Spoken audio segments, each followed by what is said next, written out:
And here we go, Ann Herbster and Rhonda Boyle here. Hey, everybody, good to see you as we are showing off our new book today, Ann. Absolutely, Rhonda. I never can quite get it into the camera right. How about that? We are the authors of the Coach Business Guide, The Path to Launch and Grow Your Coaching Practice. And we wrote this book for brand new coaches or coaches who have not been able to get off the ground so that they can get the fundamentals in place to build a thriving coaching practice. Ann Herbster. Absolutely. And the whole objective here was to provide some tips, ideas, suggestions, and exercises to help you be successful, because that's our goal. Right, Rhonda? That's it. And we have 53 exercises for you to go through in the book. And right now, we want to introduce you to the very first section, which is called the Identify section, just to give you an idea of some of the things that we cover right there in getting you started. So the very first exercise, Ann, tell them about that. Yeah, let's start at the beginning. You've thought about doing it and you're like, okay, I'm ready. I'm going to start my business. The first thing you want to ask is, what kind of support and resources do you have? Because this is not something you really can do alone. You want to have other people supporting you, family, friends. You want to go out and find a mentor, somebody who can help you and guide you, and other coaches that are going to work with you, because you want to share things. You want to get feedback. It's so important to have that support mechanism, right, Rhonda? Absolutely. It can make or break you, I think. So, by the way, real quick, if you want us to see your comments, good morning. We're glad you're here. Be sure to hit StreamYard.com. And I believe the / is actually just Facebook. And for some reason, it puts that little funny number there. But anyway, yeah, the supported resources, that's why we start out with that first, because you've got to identify exactly who is on your support team and where your gaps are. And then we move into defining your expertise, because you know what? You come to your coaching practice already with a lot, right? You have experiences, and then you know that you want to work in a certain environment or with certain people, and right? Right. And, starting to pull this information together is beginning to create your foundational block. It's really starting to capture that information down, and these exercises will help you do that. We do ask about your training, your degrees, and your certifications, which are always important, because that's going to be sort of the basic area that you might want to focus on. But there's also things. Do you have intellectual property? Have you written something? Have you published something? Have you published a book like what we have done? What is it that you can pull together that can be that basic foundation that you've got? And then, do you have a specialized focus? Do you have an area that you've really focused on? Are you fitness? Are you career? Is it life? Is it spiritual? What kind of focus do you want your coaching practice to have? And then we get into what I think is something that is challenging but really important, is your calling, your vision, and your beliefs. Right, Rhonda? That's right, because that is what drives you. Coaches will tell you all day long that they have a calling to coach. It's very much a pull. They cannot not. And they find themselves coaching everywhere and anywhere. And that's really something that they would like to do. However, what they discover is that they get to do other jobs. They get to put on other hats besides their coaching hat in order to create a thriving coaching practice. And so it really is that calling, and then the vision, your internal vision. What do you see in your business? What do you see for your business and for your client? Yes, this is the why. When she says, according to Simon Sinek, it's your why. And that is made up of your calling, your vision, your internal vision of where you want to go and land. And then what are your lines in the sand? What are your beliefs, your hardcore values that you cannot stray from? Because oftentimes, because coaches need business, they take jobs that are not helpful, that actually put them behind instead of ahead. Wouldn't you say, Ann? Yeah. And, this is also the things that you're not willing to do, the things that you will do, but won't do. And I think this is important because there are going to be times when you're going to be presented with opportunities that really aren't aligned with what's important to you, that you're going to be pressured both internally and externally by other people to do. And it's making that step and be willing to not move forward and be willing to say no. We all know how hard it is to say no, but you got to be able to do that. You really do. And, if I can go back for 1 second, this vision for your practice, Rhonda, it's where do you see it? What do you want it to look like? And it's sometimes hard, and it's not maybe 5 years, but in a year out.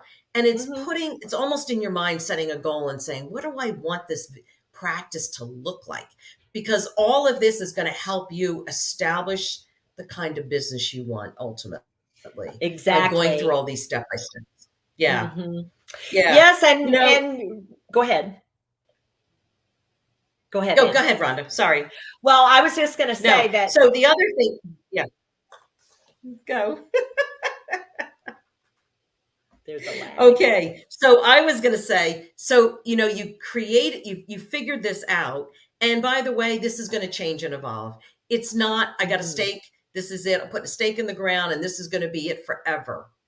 This is something you want to come back and check in on, because especially as you go through this book, you may find that, well, I'm going to change direction because you've asked the right questions and this is not necessarily what I want to do. So, you get through this step and then you go into your focus. And your focus is, how are you defining what is going to be your focus? Who do you want to serve? Like, who are the people that you really want to help? And what do you care about? Like, what's important to you? What gets your heart, to me, what gets you excited? Like when people come to you and ask you questions or ask for your help, what do you go, oh my God, I want to do more of this? That's really helping you define your focus, right? Yeah, it really is. It is. I want to just take a moment here. Debbie Lissauer, she says, I think the reason that coaches take clients that are not right for them is because they feel desperate. Debbie, that's absolutely the truth. Yes. And what we're trying to do is help coaches get out from behind that 8 ball where they have that sense of desperation, because they're just shooting in the dark trying to find anybody to coach. Instead, their language is perfect for the right person. Right. And, Wynn made a good point, said, maybe we're afraid of displeasing someone. And I think you're right, but there's a way to get out of that. If somebody comes to you and wants you to do something, you may, if through your connections and your network, you may say, this really isn't my area of focus. I can't do it justice. Right. Let me recommend somebody, or here's some things to consider. So you can get out of that in a way that you're appearing to help them, and they're going to feel good about it too. Yeah. Now we do identify a few other things, and I want to talk about those in a minute, but I want to say, I want to let you guys know that we have a special guest online. We're going to bring her on in a minute to talk about some of the struggles that brand new coaches have. Yolanda Gray, are going to bring you on in a minute. And then we'll talk about how we help you identify your ideal client, and then how you're going to work. But Debbie brings up a really great point that I want to address right now. And that is that this book will move with you as your coaching journey evolves. And your coaching journey, I can just guarantee you right now that whoever you want to coach right now, that's probably going to change. Like you will narrow and narrow and narrow as you go along, as you become more expert in your craft. of That's coaching. right. And you may find new areas of opportunity. But what's important, I think, is you start out, especially if you're starting out, the narrower you can be, the more successful you will be initially, because you're only going to try and focus on, let's say, one area, one segment, one group, one audience group, and you're going to be really, really good at that and be successful. And then you can start creeping out and looking at other opportunities, right? And you will start to have clearly defined markets that you want to go into. However, you get to also talk to them, each one differently, because they have different languages. So let us bring on our special guest, because she's a coach. I've known her for a long time. Yolanda, hang on. I'm going to tell y'all all about her. Yolanda Gray guides Christian women out of the overwhelm, frustration, and obstacles of an out-of-control life. They find out how to create loving connections with God, themselves, and others. Yolanda is a certified professional life coach, an author, a speaker, and she talks on how to live as a woman in a world that contradicts Christian life. And Yolanda Gray, come up and say hey to the people. Hey. Good morning, Rhonda and Ann. Hi. Good to be here. Good to be here. We are so excited to have you and to hear your voice, because you and I have worked together for a long time, and you have talked about how difficult it can be when you first start out coaching. Tell us a little bit about that. Whew. Well, everything that you let me take a deep breath. Yeah. Everything that you ladies have shared, and Debbie's comments are just so right on. And it takes me back about the niching, about everything that we need to know so that we can become successful coaches and really have clients, so that we can get into our calling. So you can eat. That's what it's about. Thank you. Yes. Yeah. Oh my goodness. You take me back to 8 years ago when I started the journey, and I didn't have a book like yours. I've been through the book, and it is amazing and just so step by step, and exactly what a new coach needs and what I need. Because as Ann shared, the client is always evolving. Who you're working with, you get niched down. Plus, their problems, you begin to really understand what those problems are, and we have to know how to be the problem solver. That's it. Yeah. So tell us a little bit more. Like you're a certified coach, and then what kind of training were you able to get to start your business through that program? Well, I'm going to be very transparent here, if you don't mind. Please I have degrees. I have coaching certifications, several, and I never really learned about the business. We coaches, life coaches in particular, are so empathetic and so excited about helping people, but we don't know how to go about doing that. How about this? How about to pay to keep the lights on in That's our right. business? Right. Like StreamYard, like acuity scheduling and all those things. Yes. And so I didn't get any training in that. I spent a lot of money in marketing, and that's okay. But it still left too much open to, who is my ideal client? How do I serve them? What are their pain points? What are their problems? All of those things I really needed to have more guidance on. Yeah. And that was my challenge. It still is a challenge. And you probably went through a lot of fits and starts where you testing and trying to figure out, how do I connect, and what's the right messaging to use, and what kind of tools and those types of things, right? Absolutely. The messaging is, I believe, the most important.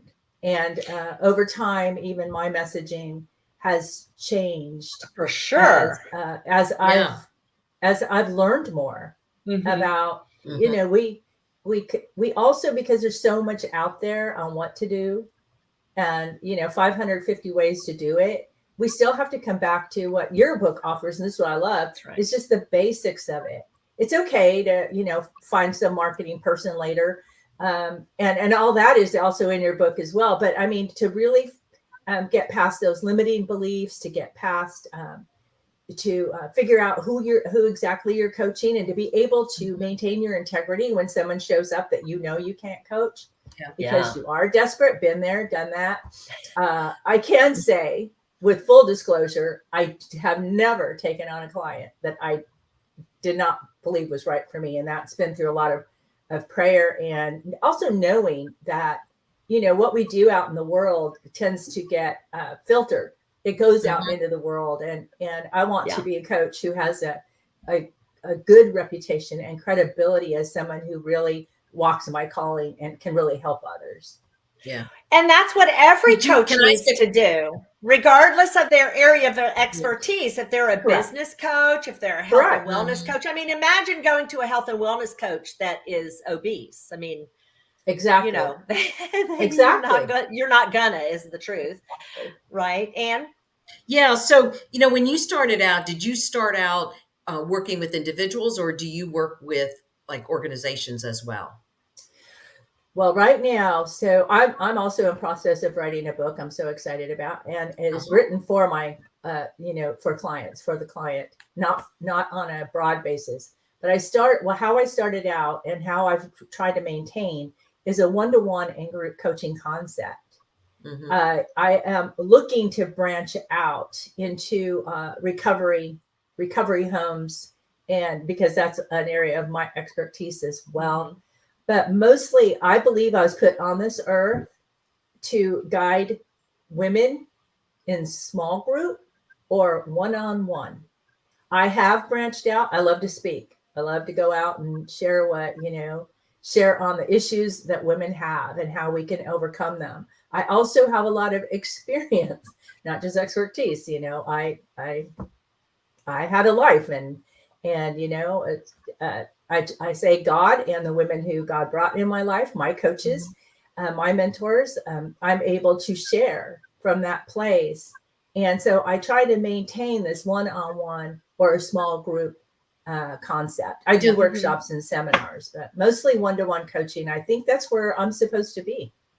But you had to come to that over time. Yes. And experience and practice. And then recognizing, like, I think where, if I can say, at one point in your career, you were not in alignment with who your ideal client was, because you were in that desperation phase. And that's what we're trying to help coaches not be. Like, desperate for money, they take anybody. That they clearly know. And because they are so clear on who their ideal client is, what their client's needs are, and how they bring forth solutions, that they have a full pipeline all the time. They're talking correctly to the right people. Exactly. And we're just yapping. Yes. Right here. Yes. Yes. So I found that a lot, because, should I be a speaker? Should I be an author? Should I be, you know, well, you know, and that will take you out of alignment real quick. If you don't just settle back on who was I called to serve. Right. And why? Oh, exactly. Why is, well, that's the most important, but really it was, why is to answer a call, is to answer the call. And I'm a Christian. I work with Christian women, or non, but most of them are Christian women. And that's because they resonate with my message. But also just staying in that track and staying in that alignment is difficult, like you said, because we want business.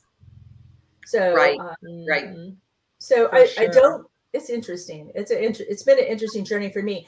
And here's the other thing, and you know this, Rhonda, and Anne as well, is that as we coach, as we work with others, we are always evolving. And I have coaches. I have several coaches in my life. And Rhonda was one of them. She was excellent at helping me just to break through some of those beliefs, and also especially niching down, getting down to who is my ideal client. Right. And I think you just said something that's so powerful, Yolanda, that you're not alone in this, and that we all need other people to help us, because it's going to help us guide and frame our brain, like where we want, what we want to do and where we want to be. It's so important to find that network, that connection with other people to help you. Yes. Yeah, exactly. Yeah. Also your book is something that will connect you to staying in alignment. That's how I was when I was reading it. It was like someone said, and you could go through it again as you're evolving. Yes, you will have to go through it again as you're evolving. You will, and that's why we made it evergreen on purpose. Yes. So that a coach could start off, and we have very basics on launching you, like, which we're going to get into in another call today. But it really is getting you up and ready and running for your first client. That's what and that's what we hope to do. Yeah. Yes, it is. So what we're talking about, y'all, if you're just tuning in, is the brand new book, hot off the press, Ann Herbster. Yes. And the link is right there. We would Amazon put it on sale, the digital copy, for $1.99. So for $2, as my husband would say, sort of. He's from New York, but anyway, if coaching is not something that you do, and you know of coaches and you want to gift it, feel free at that price. Who wouldn't? And Yolanda, I'm so glad that you came in today to share really the experience of a new coach, and how this book will help them cut to the chase and cut out some of those. Absolutely. Some of the things that we struggle with. So tell everybody how they can reach you. We want to put our audience in touch with you. Thank you. Well, my website is yolanda@yolandagray.com. And you can get me on Facebook at Yolanda Gray, and also my Take Back Your Life coaching group right on Facebook. Yes. So find Yolanda. She is an amazing coach with great experience. And as she said, we're going to cut out a lot of your work. Absolutely. We might cut years off, right? Anyway, Yolanda, thank you so much for joining us. Thank we'll you. Catch up with you again soon. This was awesome. I appreciate it. Thank you so much for having me. And I'm going to be listening to the rest of the broadcast to see what else is going on here. And I think we should all buy the hard copy, because highlight and all that. I'm going to go get mine. Thank you so much. Thank all you. right. Appreciate you. Isn't she so lovely? Debbie says she is so lovely, and I agree, Yolanda. We're so grateful you would come by and say hey. And you can find her, thank you, Wynn, at yolandagray.com. And Yolanda, if you can still hear me, pop your link to your group into the chat box when you get a moment. So let me see here. Debbie, I'm catching up on comments quick. Debbie says, what I think's cool is that you can skip an area that is not relevant for now. Right. Might be later, and probably will be. I will say probably will be. And then right on, you've got your coaching credentials. Now let's launch your practice. I love that. That is so true. We always start there, and this book get you to step back a little bit and really help you think through it. And I loved what Yolanda said about how, she just jumped right in, and instead of wish she had a book like this, because it would have helped her, guide her, especially when it came down to thinking about your client, because you get your mission, vision, and then who's that ideal client for you? Who do you really want to focus on, and kind of narrowing that focus, which, Rhonda, you and I have talked about this. That is sort of opposite of what we think we should do. Like we really think, let's just throw the net out and see who we can catch. But you know what? You're very fragmented. You're not going to be able to focus with the right message to such a broad group. So narrowing that focus and picking who your ideal client is today, who, by the way, will change down the road. So you come back to the book and use it again as you expand and grow your business. Yes, and then finally, just to wrap up this identify section really quickly, is that we help you identify where you want to work, and we give you the pros and the cons of one-on-one coaching, of one-to-many coaching, of retreats, of video. And so we give you, what you can, what's good about that and what may trip you up and some things that you have to consider. Right. So Debbie says, I think what the book does is you don't have to go blindfolded, amen, shooting in the dark to launch your business. And I think that what we do here in the book, thank you, Debbie, appreciate that. What we do is we really help you cut to the chase and not waste money, because there's plenty to be wasted, so that you can really narrow down, at least to get out there and get your first client or two. And that's our position. Our position comes from as if someone has never coached before, or never had a business, rather, because we know you're coaching all day long, y'all. We know that about you. And so be sure to, this really can help you get paid. So that's our goal, is to get you up and running. So what's coming next, Rhonda? What's in the next one? Well, the next one, let me go and check. We are going to be going through the create section, where we get into a little bit of the details about how to create a workshop or a one-to-one, and the pricing and so forth. And then we have a special guest, Melinda Perry, coming to us out of Wyoming. And she's going to talk to us about packages, and she and I've worked together. So she's been benefiting from all of our work that we've done. And that's great. It's exciting. I can't wait. I know. All right. So we will be back at the top of the hour to talk more about the Coach Business Guide, the path to launch and grow your coaching practice. And check it out on Amazon. It's on sale. There you go. There you go. Thanks for joining us, everyone. Bye, everyone. Bye-bye.